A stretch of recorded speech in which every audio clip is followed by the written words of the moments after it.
I never thought a paint chip would ruin my life, but when the HOA board president handed me a violation notice with a color swatch stapled to it, I realized I was about to enter my own personal nightmare. My name is Benjamin Archer, and I had just bought my first house in a quiet subdivision called Meadowbrook Hills in suburban Phoenix, Arizona. The house was perfect, a 3-bedroom ranch with a detached garage and a decent-sized backyard where I planned to install a fire pit. Everything seemed fine during the walkthrough, and the HOA fees seemed reasonable at $200 per quarter. The real estate agent assured me the association was pretty hands-off, mostly dealing with lawn maintenance standards and making sure nobody turned their front yard into a junkyard. I should have known better than to trust those words. 3 months after moving in, I noticed the exterior paint on my garage was peeling badly. Arizona's sun is brutal, and the previous owners had clearly skimped on quality paint. The fading beige was turning into a patchy mess that made my property look abandoned. I decided to repaint it myself over a long weekend. Simple enough, right?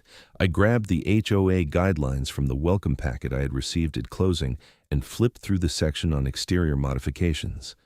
The rules stated that any exterior paint colors must be approved by the Architectural Review Committee before application. Fair enough. I took a paint scraping from the garage, planning to match it at Home Depot, but figured I should submit the request first to avoid any issues. The guidelines included a list of approved colors with names like Desert Sand, Canyon Beige, and Sunset Clay.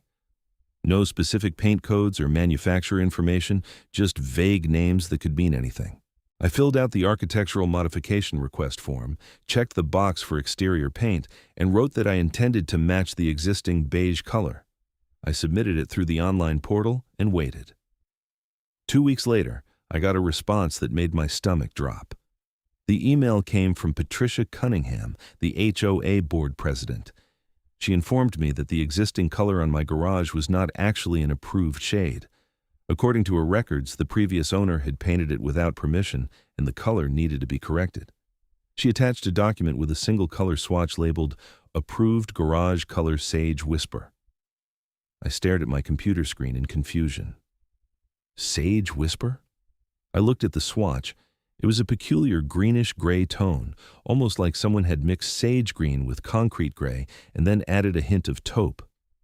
It was not attractive, and it definitely did not match any of the other houses in the neighborhood.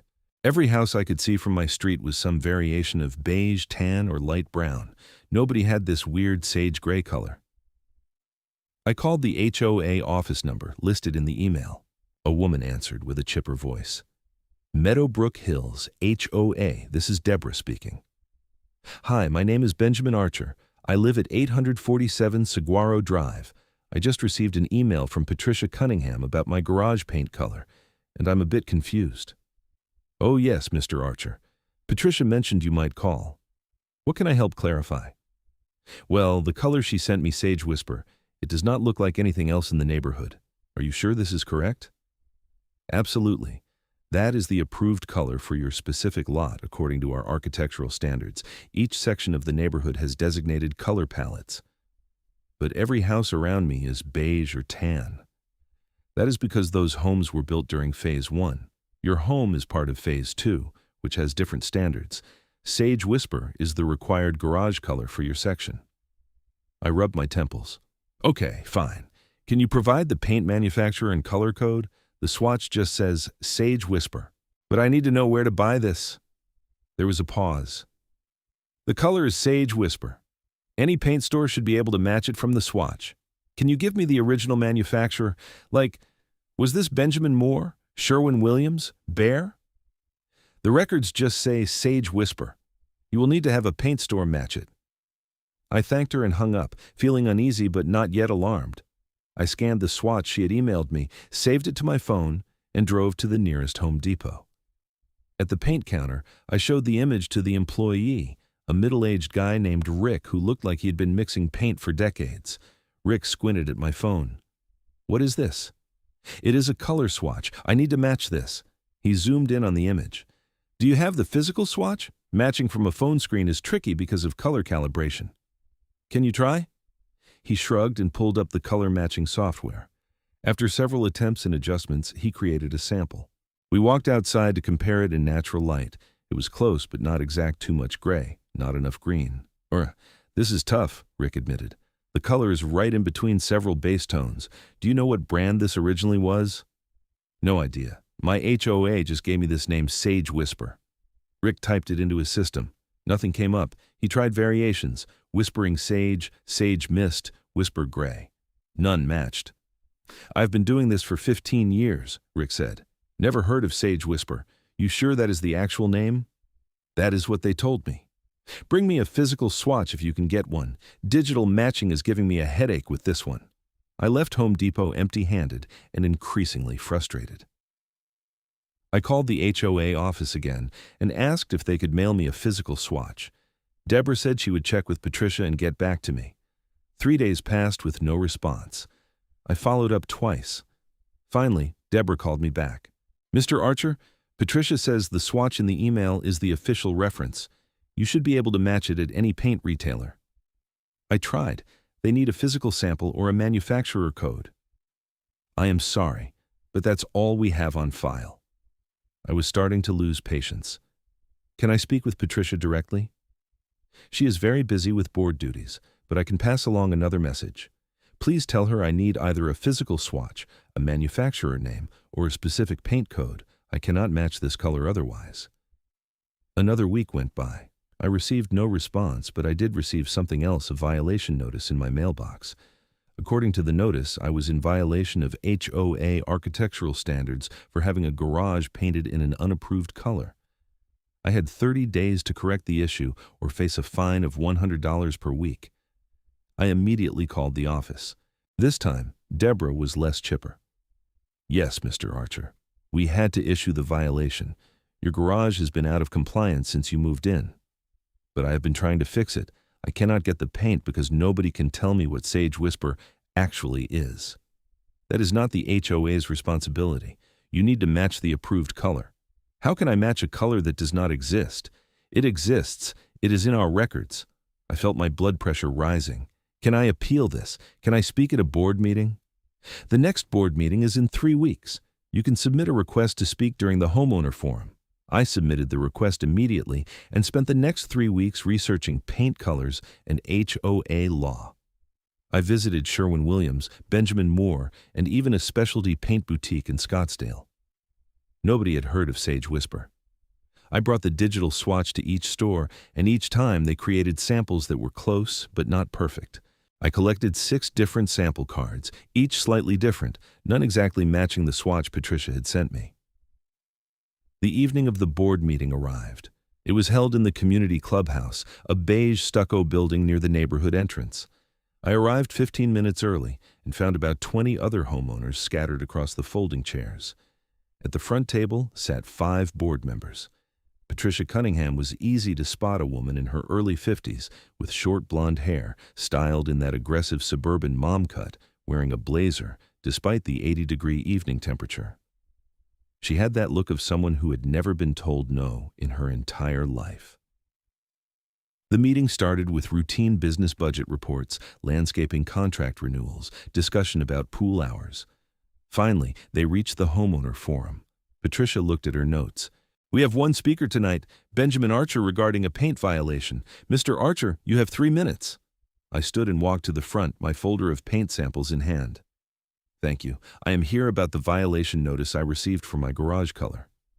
I've been trying to comply with the HOA's requirement to paint it Sage Whisper, but I cannot find this color anywhere. I've been to Home Depot, Sherwin-Williams, Benjamin Moore, and a specialty paint store. None of them have heard of Sage Whisper, and none can provide an exact match without a physical swatch or manufacturer information. I held up my folder. I have 6 different samples here that are close, but I do not want to paint my garage only to be told it is still wrong. I'm asking the board to either provide me with specific paint information, manufacturer, and color code, or approve one of these alternative samples. Patricia did not even look at my samples. Mr. Archer, Sage Whisper is the approved color for your lot. It has been in our architectural standards since the development was built. But where does it come from? What brand? That information is not relevant. Your responsibility is to match the approved color. How can I match it if nobody carries it? One of the other board members, an older man whose nameplate read Robert Chen, leaned forward. Have you tried taking the swatch to a paint mixer? They can create custom matches. Yes, I've tried multiple stores. They all say they need either a physical sample or better information. The digital swatch is not enough for an exact match. Patricia cut in. Mr. Archer, your unwillingness to make a reasonable effort is not the HOA's problem. The color is clearly documented. If you choose not to comply, the fines will continue. Unwillingness? I have spent weeks trying to find this color. I am asking for help, not arguing. Your 3 minutes are up. Thank you for your input. I stood there, stunned. That is it? You're not going to help me at all? The board has made its position clear. Next item on the agenda. I returned to my seat, furious and humiliated. The rest of the meeting passed in a blur. Afterward, I approached Patricia directly. She was gathering her papers, talking to another board member. Patricia, please, I'm not trying to be difficult. I genuinely cannot find this paint. She finally looked at me, and her eyes were cold. Mr. Archer, I do not appreciate your tone. You purchased a home in a community with standards. It is your obligation to maintain those standards. If you find that too challenging, perhaps you should consider living somewhere without an HOA. I just need the manufacturer information. We have provided everything required. This conversation is over. She walked away, leaving me standing in the empty clubhouse. I drove home, my mind racing. This was insane. How could they enforce a color standard without providing basic information about the color itself? The next morning, I decided to approach this differently. I searched through my closing documents until I found the original architectural guidelines that came with the house. I read through every page carefully. The approved colors were listed, but like Patricia's email, they were just names, no manufacturer codes, no specific references. But I noticed something interesting. The document was dated 2019, and it listed an architectural review committee contact person named Michael Torres. I called the HOA office and asked to speak with Michael Torres. Deborah informed me that Michael was no longer with the community.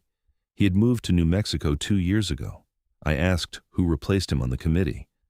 After some back and forth, she told me Patricia Cunningham had taken over architectural review duties when Michael left. That was interesting. So Patricia had been in charge of architectural standards for only 2 years, but she was enforcing a color from 2019. I asked Deborah if there were any records from before Patricia took over, maybe old paint specifications or contractor information from when the houses were built. Those records are confidential board documents, Deborah said, even to homeowners who need them to comply with HOA rules. You would need to submit a formal records request. I submitted the request through the online portal, asking for any documentation related to the Sage Whisper color specification, including manufacturer information, original paint samples, or contractor records from the development's construction. The HOA had 10 business days to respond under Arizona law. Meanwhile, the 30-day deadline on my violation notice passed. As promised, I received a fine notice in my mailbox, $100, due within 15 days. The notice stated that fines would continue to accrue weekly until the violation was corrected. I refused to pay. Instead, I sent a certified letter to the HOA explaining that I could not comply with a standard that was impossible to meet without proper information. I documented every attempt I had made to find the paint, including receipts from the stores I had visited and statements from paint department employees confirming that Sage Whisper was not in their systems. The 10 business days for my records request passed. On day 11, I received a response. The HOA claimed that no additional documentation existed beyond what had already been provided. According to their email, Sage Whisper was a standard architectural color and required no further specification. I consulted with a lawyer friend over coffee at a Starbucks near my house. His name was Derek, and we had gone to college together. He practiced family law, not HOA disputes, but he knew enough to point me in the right direction. "This is ridiculous," Derek said, looking at the email on my phone. "They cannot enforce a standard without defining it properly. It is like telling someone to drive the speed limit, but refusing to say what the speed limit is. So what do I do?" You could sue them for arbitrary enforcement, but HOA litigation is expensive and slow. Honestly, your best bet might be to just paint it a color that is close and force them to prove yours is wrong, put the burden back on them. What if they keep fining me? Then you stop paying the fines and make them take you to collections or file a lien. Eventually, they will have to produce evidence that your color is wrong, and if they cannot define what right looks like, they will lose. It was risky, but I was out of options. I went back to Home Depot and bought the closest match. Rick had created a color he had custom mixed based on the digital swatch. It was not perfect, but it was as close as I could get. I spent a Saturday painting the garage, 2 coats, careful and thorough work. When I finished, it looked good. The color was a subtle greenish gray that was pleasant enough, even if it still did not match the beige houses around me. I took photos of the completed work and emailed them to the HOA, along with the paint formula Rick had used and a statement that I had complied with the directive to paint my garage Sage Whisper to the best of my ability given the information provided. 2 days later, I got a response from Patricia. The email was curt. Your paint color does not match the approved Sage Whisper shade. Your violation remains active. Fines will continue to accrue. I called the office immediately. Deborah, I need to understand how my color does not match. What specifically is wrong with it? Patricia said it is not the right shade. But how does she know? What is she comparing it to? The approved swatch. I matched the swatch as closely as possible. If it is not exact, I need to know what is different. That is not my area. You would need to speak with Patricia. Great.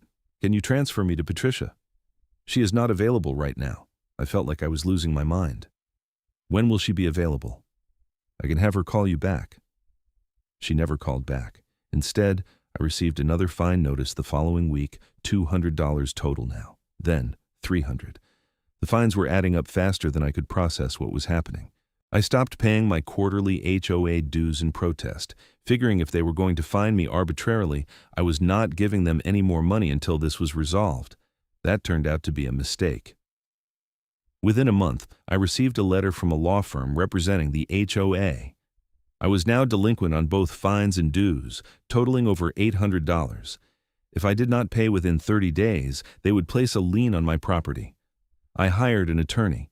His name was Richard Morrison, and he specialized in HOA disputes.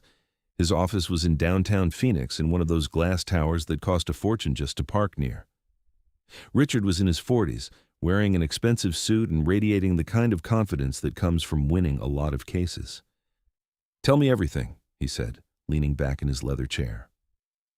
I walked him through the entire saga, the violation notice, the impossible color standard, my attempts to comply, the fines, the board meeting humiliation.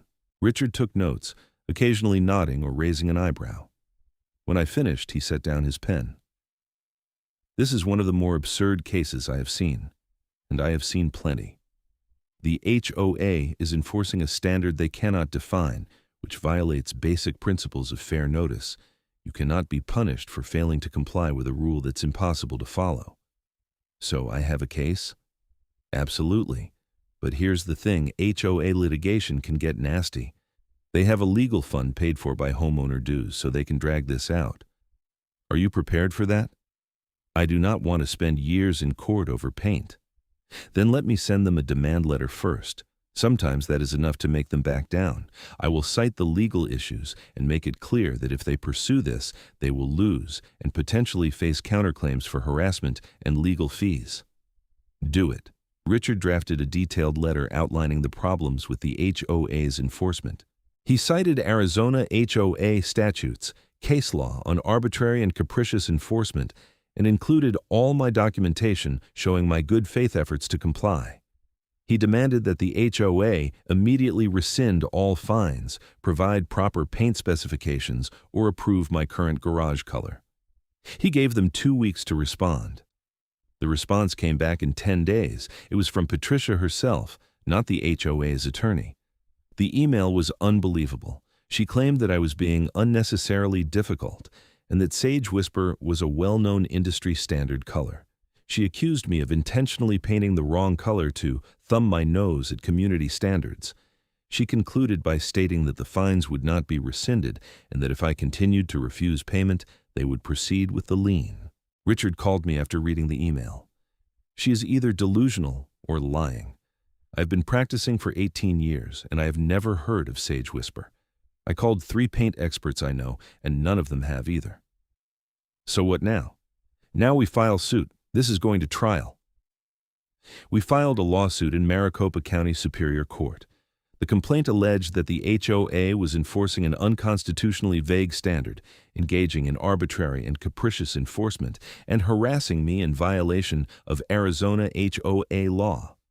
We asked for declaratory relief, an injunction against further fines, reimbursement of my legal fees, and damages for emotional distress. The HOA hired a law firm and filed a counterclaim for the unpaid fines and dues, plus their legal fees. We were in full litigation mode now. Discovery began, and that was when things got really interesting. Richard subpoenaed all HOA records related to Sage Whisper Architectural Committee meeting minutes, paint specifications, correspondence with the original developer, contractor records, everything. The HOA fought the subpoena, claiming the records were privileged. We went before a judge, who ordered them to produce the documents with limited redactions.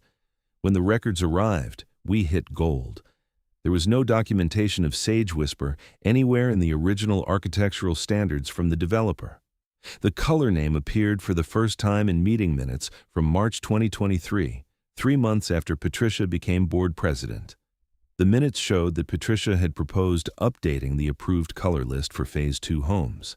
She claimed the existing colors were outdated and not in keeping with modern desert aesthetics. The other board members had apparently gone along with it without much discussion. But here was the kicker. There was no reference to where Sage Whisper came from. Patricia had simply added it to the list.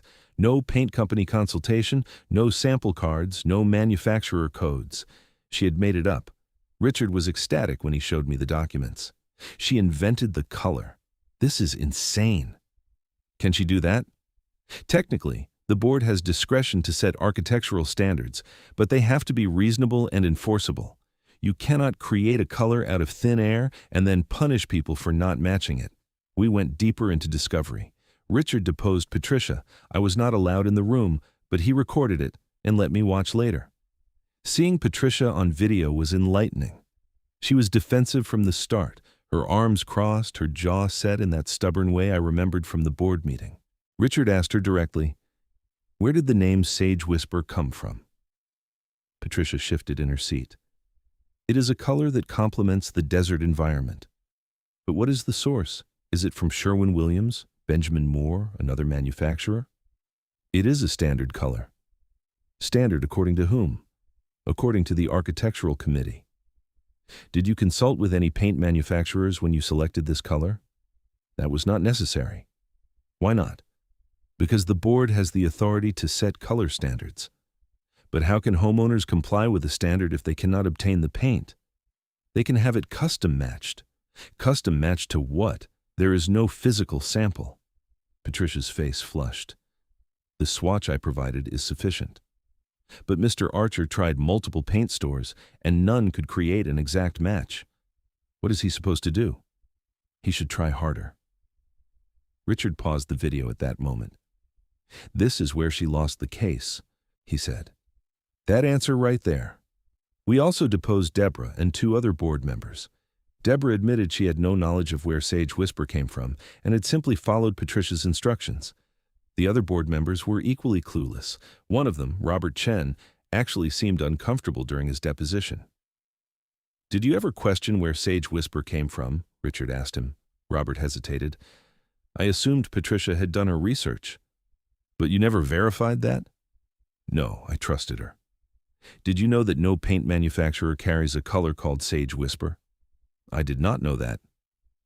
"If you had known, would you have voted to approve it as a standard?" Robert looked directly at the camera. "No, that would be unfair to homeowners." We were building a strong case, but the process was agonizingly slow. Discovery took months. Depositions took weeks to schedule. My legal bills were climbing into the tens of thousands. The HOA kept fining me weekly, and the amount owed which I was not paying was now over $5,000. They filed a lien on my house, which meant I could not sell or refinance without paying them off first. The stress was destroying me. I was not sleeping well. I was distracted at work. My job as a software engineer for a tech company in Tempe suffered as I spent hours on the phone with Richard or reviewing legal documents. My girlfriend at the time, Vanessa, grew tired of hearing about the HOA and eventually broke up with me. "I cannot compete with your obsession with this paint situation," she said before leaving my house for the last time. But I could not let it go. It was not about the paint anymore. It was about the principle. Patricia had abused her power, made up a rule, and was now ruining my life because I could not comply with her fantasy. The trial was set for October 2025. As the date approached, Richard and I prepared extensively. We had expert witnesses, paint industry professionals, who would testify that Sage Whisper was not a recognized color. We had documentation of my good faith efforts to comply. We had Patricia's own deposition where she admitted she had not consulted any paint manufacturers. The trial took place in a courtroom in downtown Phoenix. Judge Linda Martinez presided. She was a no-nonsense woman in her 60s with a reputation for being fair but tough. Patricia sat at the defense table with the HOA's attorneys, looking confident. I sat with Richard, my stomach in knots. The HOA's attorney, a man named Gregory Walsh, presented their case first. He argued that HOAs had broad discretion to set architectural standards and that homeowners agreed to those standards when they purchased property. He claimed I was simply being defiant and had not made a genuine effort to comply. Then, Richard tore that argument apart. He called me to the stand first. I testified about every store I had visited, every paint sample I had collected, every conversation with employees who had never heard of Sage Whisper. I showed the receipts, the sample cards, the email correspondence with the HOA. Patricia's attorney cross-examined me. "Mr. Archer, did you ever hire a professional paint consultant?" "No, I did not think I needed to spend hundreds of dollars on a consultant for a garage paint job." "But you are willing to spend tens of thousands on litigation?" "I am willing to stand up for what is right. Your client is enforcing a rule that is impossible to follow." Richard called our expert witnesses next. The first was a paint chemist from Sherwin-Williams named Dr. Elena Rodriguez. She testified that she had searched every major paint manufacturer's database and found no color called Sage Whisper. She explained that color names are trademarked and specific to manufacturers, and that without a source, the name was meaningless. "Could Mr. Archer have reasonably complied with the directive to paint his garage Sage Whisper?" Richard asked her. "No," Dr. Rodriguez said firmly. "Without a manufacturer code or physical sample, it is impossible to replicate a color with precision. Digital swatches are insufficient due to screen calibration variations." The second expert was a paint contractor who had worked in the Phoenix area for 30 years. He testified that he had never heard of Sage Whisper, and that in his professional opinion, the HOA's demand was unreasonable and unenforceable. Then Richard called Patricia to the stand. This was the moment I had been waiting for. Patricia took the oath and sat down, her expression guarded. "Ms. Cunningham," Richard began, "you are the president of the Meadowbrook Hills HOA board, correct?" "Yes." "And you are also the chair of the Architectural Review Committee?" "Yes." "When did Sage Whisper become an approved color?" "It has always been approved." Richard pulled out the meeting minutes. "According to these minutes from March 2023, you proposed adding Sage Whisper to the approved color list. Before that date, it does not appear in any HOA documents. Is that correct?" Patricia hesitated. "The color may have been formalized at that time, but it was always intended." "Intended by whom?" "By the architectural standards." "But you created those standards, did you not?" "The board created them." "At your recommendation?" "Yes." "Where did you get the name Sage Whisper?" Patricia paused for a long time. The courtroom was silent. Finally, she said, "It is a descriptive name for the color I envisioned for the community." "You envisioned?" "Yes." "So you made it up?" "I selected it as appropriate for the community."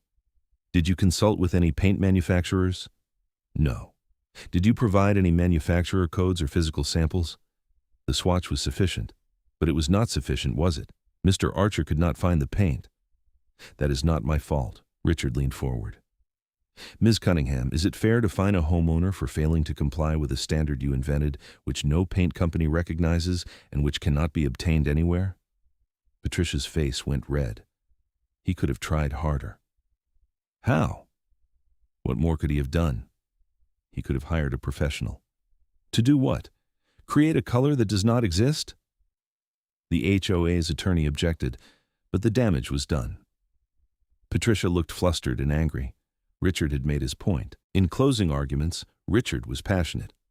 Your Honor, this case is about more than paint. It is about power and fairness. The HOA has extraordinary power over homeowners. They can fine them, place liens on their homes, even foreclose. But with that power comes responsibility. They must enforce reasonable, defined standards. They cannot make up rules on the fly and punish people for failing to meet impossible demands. Mr. Archer did everything right. He asked for information, he visited stores, he tried to comply. The HOA failed him, and now they want to take his money and place a lien on his house because he could not paint his garage a color that does not exist. That is not just unfair, Your Honor. It is absurd. Judge Martinez took a week to issue her ruling. When the decision came, it was a complete victory. She ruled that Sage Whisper was unconstitutionally vague and unenforceable. She ordered the HOA to rescind all fines and remove the lien from my property. She also ordered them to pay my attorney's fees, which totaled $43,000. In her written opinion, she was scathing. The court finds that the HOA's enforcement of the Sage Whisper color standard was arbitrary, capricious, and violated the plaintiff's right to fair notice. A homeowner cannot be expected to comply with a standard that is impossible to meet. The defendant's position that the plaintiff should have tried harder is not only unreasonable, but borders on bad faith. HOAs are entrusted with significant authority over private property, and they must exercise that authority responsibly. The defendant failed to do so here. I was elated. Richard called me with the news, and I actually shouted in my living room. I had won. After more than a year of stress, legal bills, sleepless nights, and public humiliation, I had won. But the story was not over. After the ruling, I expected life to return to normal. The fines were gone, the lien was removed, and I assumed Patricia would slink away and leave me alone. I was wrong. 2 weeks after the judgment, I received another violation notice. This time, it was for my front yard landscaping. According to the notice, my desert willow tree was improperly pruned and needed to be corrected within 30 days. I stared at the notice in disbelief. My tree was fine. I had it professionally trimmed 6 months ago, and it looked healthy and well-maintained. This was retaliation. Patricia was coming after me again. I immediately forwarded the notice to Richard. He called me within an hour. She's not going to stop, is she? Apparently not. All right, let me send her a letter. If she continues to harass you, we can go back to court for an injunction and possibly sanctions. Richard sent a strongly worded letter warning the HOA that any further violations against me would be considered retaliatory harassment and could result in additional legal action. The tree violation was quietly rescinded, but I knew this was not over. Patricia was not the type to give up. I started documenting everything. I took photos of my property weekly. I kept records of every communication with the HOA. I joined the Meadowbrook Hills Facebook group and started paying attention to other homeowners' complaints. It turned out I was not the only one Patricia had targeted. Several other homeowners shared stories of unreasonable violations, arbitrary fines, and refusal to provide clear guidance on HOA rules. One homeowner, a woman named Susan, had been fined for having a non-approved mailbox, even though her mailbox was identical to 20 others on her street. Another homeowner, Jeff, was cited for parking his work truck in his driveway overnight, even though the CC and Rs did not prohibit it. Patricia was out of control, and people were fed up. I started organizing. I created a separate Facebook group called Meadowbrook Hills HOA Reform and invited homeowners who had issues with the board. Within 2 weeks, we had over 60 members. We shared stories, compared violation notices, and began strategizing. The key was the next board election. 3 of the 5 board seats were up for election in January 2026. If we could get Patricia and her allies voted out, we could reform the HOA from the inside. We recruited candidates, reasonable people who wanted to serve the community, not abuse power. One was Robert Chen, the board member who had seemed uncomfortable during his deposition. He was disgusted by how Patricia had handled my case and agreed to run on a reform platform. Another candidate was a retired schoolteacher named Margaret, who had lived in the neighborhood for 15 years and was universally respected. The third was a young attorney named Brian Ashford, who had just moved in and was appalled by the HOA's behavior. We campaigned hard. We went door to door, held meet and greet events at the clubhouse, and posted flyers at the community mailboxes. Patricia fought back, sending out official HOA emails accusing the reform candidates of wanting to lower property values and destroy community standards. But her credibility was shot after the lawsuit, and most homeowners saw through her fear-mongering. The election took place on a cold Saturday morning in January at the clubhouse. Turnout was massive. Over 200 homeowners showed up to vote, far more than usual. When the results were announced, all three reform candidates won by significant margins. Patricia lost her seat. She did not even show up to the results announcement. One of her allies resigned immediately afterward. Robert Chen was elected the new board president. The new board's first action was to review and revise the architectural standards. They brought in a professional paint consultant who worked with major manufacturers to create a clear, specific approved color list with actual paint codes from Sherwin-Williams, Benjamin Moore, and Behr. Sage Whisper was removed entirely. Homeowners in Phase 2 were given a choice of 6 defined colors, all readily available at local stores. The board also implemented new procedures requiring that all violation notices include specific references to the rule being violated and clear guidance on how to comply. They established an appeal process that was fair and transparent, and they sent a formal apology letter to me, which I appreciated, even though it could not undo the year of hell I had been through. Patricia left the neighborhood. I heard through the gossip chain that she sold her house and moved to Scottsdale. Good riddance. Life finally returned to normal. My garage remained the custom mixed greenish-gray, which the new board officially approved as an acceptable color. I never did repaint it. It became a badge of honor, a reminder that I had stood up to a petty tyrant and won. I got involved with the HOA in a constructive way, serving on the Architectural Review Committee to make sure no one else went through what I did. I helped draft clear guidelines that were fair and enforceable. I attended board meetings and spoke up when issues arose.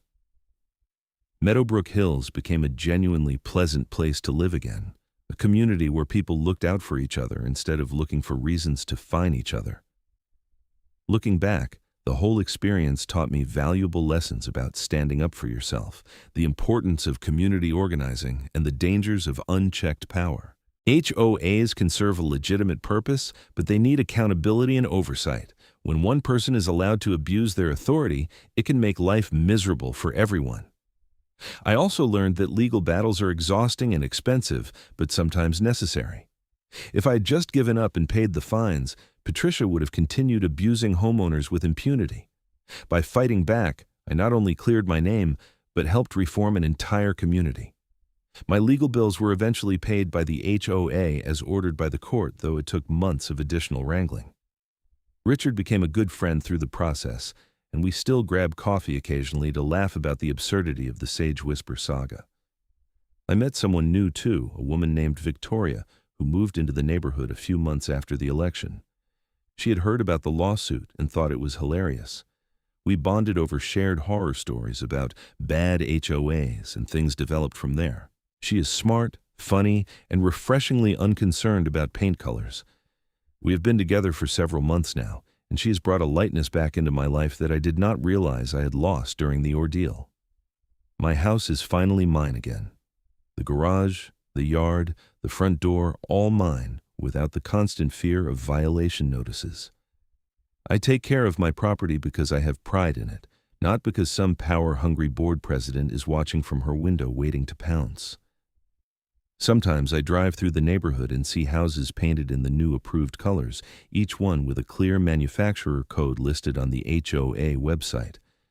It is such a simple thing, but it represents a huge victory for common sense and fairness. No one will ever again be fined for failing to match a fantasy shade that exists only in one person's imagination.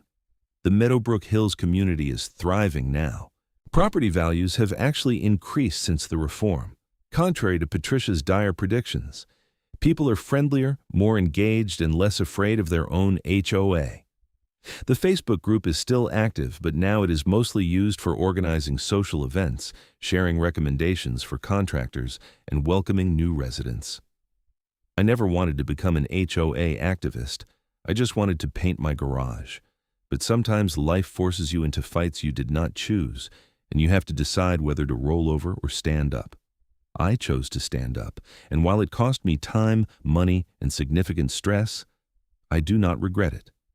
I learned that I am tougher than I thought, that communities can change when people work together, and that even the most absurd injustice can be overcome with persistence and the right legal help. The paint on my garage has held up well through another Arizona summer. The color, whatever you want to call it, looks fine. Better than fine, it looks like freedom. Every time I pull into my driveway and see that greenish-gray surface, I smile. It is not Sage Whisper, because Sage Whisper never existed. It is just paint, applied by a homeowner who refused to be bullied, who demanded fairness, and who ultimately won, not just for himself, but for an entire community. People occasionally ask me if I would ever buy in another HOA community again. My answer is always the same. Maybe, but only after thoroughly researching the board, reading every document, and talking to current residents.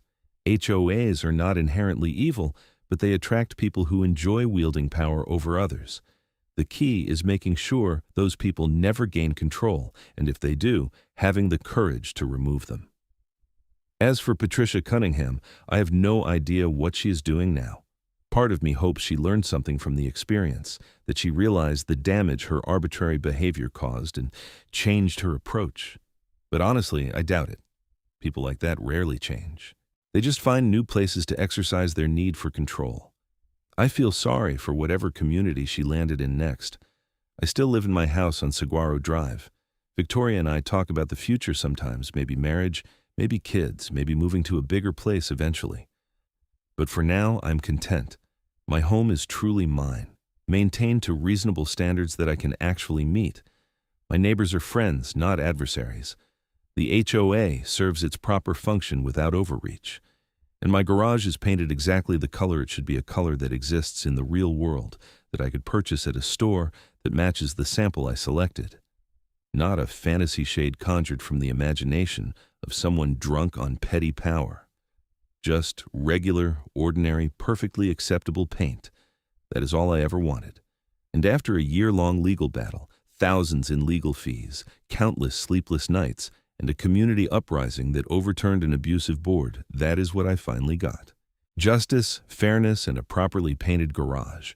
The whole experience also made me appreciate the legal system, despite its flaws.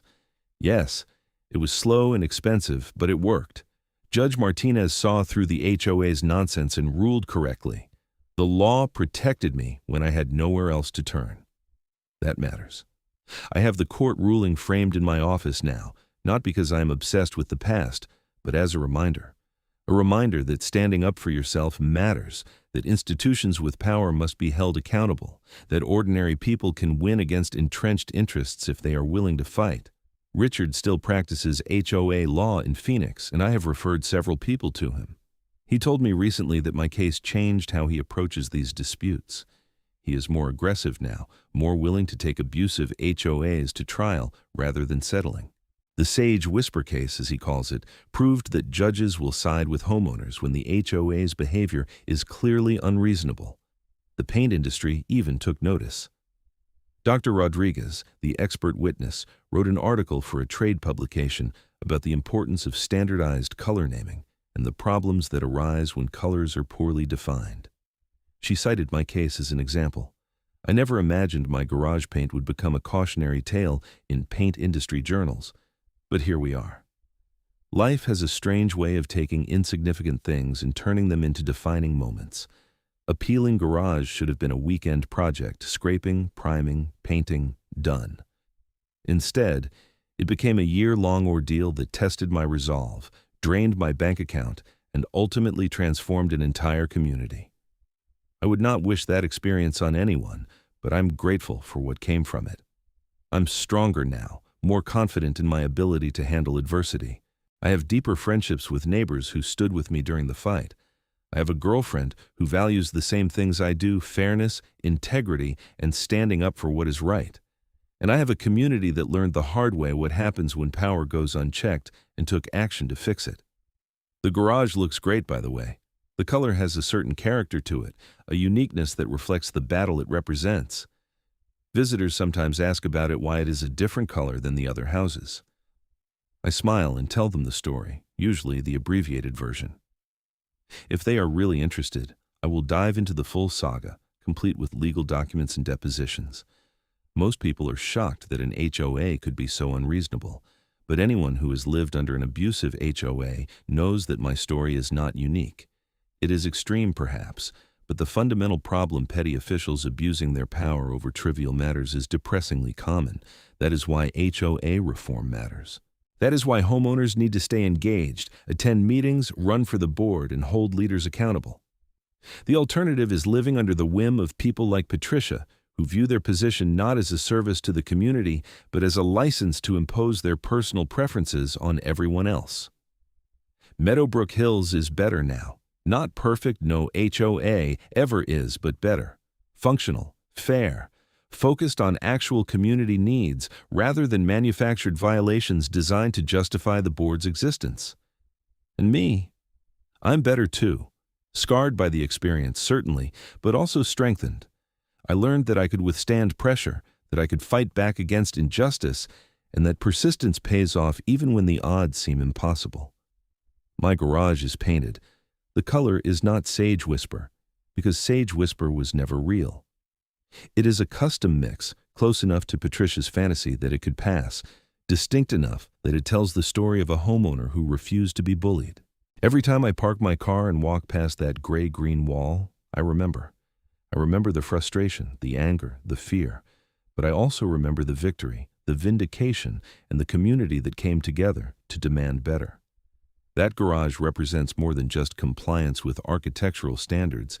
It represents resistance, resilience, and the power of standing up for yourself even when the system seems rigged against you. I painted my garage. I matched an impossible color as closely as humanly possible. I was fined, harassed, and nearly had my home leaned because of one person's ego and invented standard. But I fought back, I won, and I helped change a community in the process.